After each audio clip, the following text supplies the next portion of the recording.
में शिकारी की कहानी। यह कहानी एक छोटे से गांव के एक शिकारी बलराम की है। बलराम एक साहसी और निडर शिकारी था जो अपनी जीविका के लिए जंगल में शिकार करने जाता था।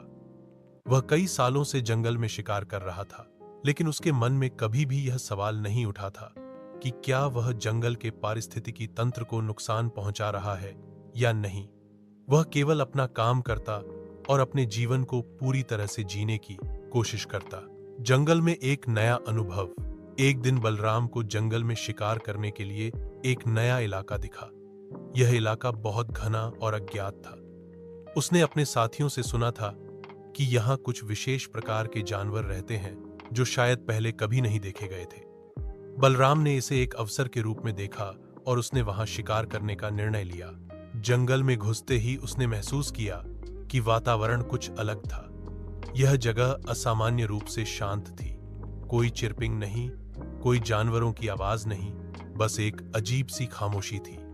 बलराम ने फिर भी शिकार करने की योजना बनाई और आगे बढ़ा। कुछ घंटों तक चलते चलते बलराम ने एक भालू का पीछा करना शुरू किया, लेकिन जब वह भालू के करीब पहुंचा तो अचानक वह ठिठक गया। भालू के पास एक छोटा सा बच्चा था जो उसकी पीठ पर चढ़ा हुआ था। वह दृश्य बहुत ही भावुक था और बलराम को इसने एक गहरी सोच में डाल दिया। क्या उसे इस परिवार को तोड़ने का अधिकार था? जंगल का संदेश। बलराम ने उस दिन शिकार छोड़ दिया और रात को जंगल में रुकने का फैसला किया। वह जानता था कि अगर वह कुछ देर रुकता है तो शायद उसे जंगल के अन्य रहस्यों का पता चले। वह एक बड़ी सी चट्टान पर बैठा और आसमान को देखने लगा।